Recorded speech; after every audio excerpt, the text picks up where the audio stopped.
नमस्कार मित्रांनो, स्वागत आहे तुमचं आजच्या व्हिडिओमध्ये। तर आज आपण TITचा जो निकाल लागलेला आहे त्याची PDF कशी डाउनलोड करायची मोबाईलमधून, ठीक आहे, कॉम्प्युटरवरून तर पण मोबाईलमधून कशी डाउनलोड करायची हे आजच्या व्हिडिओमध्ये बघणार आहोत। तर अजिबात वेळ वाया न घालवता आजचा व्हिडिओ आपण सुरू करूया।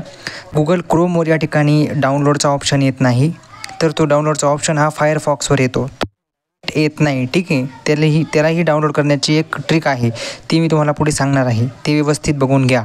त्याआधी फायरफॉक्स हे ब्राउझर तुम्हाला डाउनलोड करायचं आहे, ठीक आहे। या ठिकाणी तुम्हाला लोगो दिसत असेल वरती फायरफॉक्सचा, त्यावर MSC याचं क्लिक करणार आहात, mscpune.in। अशा पद्धतीने वेबसाईट ओपन झाल्यानंतर थोडं खाली स्क्रोल, या ठिकाणी शिक्षक अभियोग्यता आणि बुद्धिमत्ता चाचणी निकाल, त्यावर क्लिक करून गुणपत्रक डाउनलोड वेब लिंक त्यावर जायचं आहे। त्यावर गेल्यानंतर आपला रजिस्ट्रेशन नंबर टाकायचा आहे।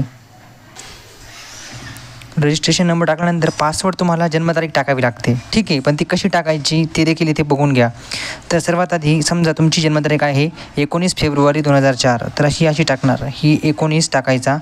त्यानंतर तुम्हाला या ठिकाणी वापरायचा आहे डॅश, ठीक आहे, डॅश वापरायचा आहे।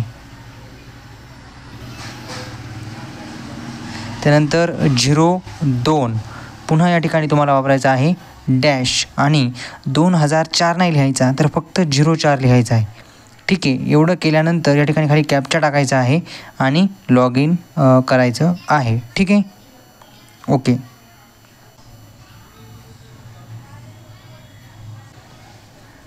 या ठिकाणी मी लॉग इन या ठिकाणी केलेलं आहे, बघू शकता तुम्ही।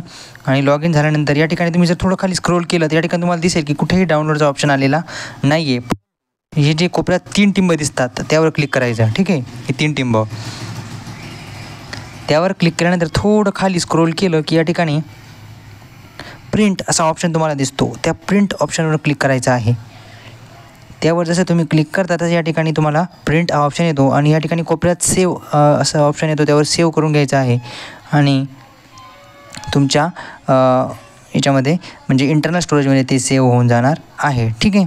अशा पद्धतीने या ठिकाणी तुम्ही टेटचं जे स्कोअर कार्ड आहे ते PDF स्वरूपामध्ये जतन करून ठेवू शकता। तर आजचा हा व्हिडिओ आपण इथेच थांबवतोय, भेटूया पुढील व्हिडिओमध्ये। जय हिंद, जय महाराष्ट्र, जय शिवराय।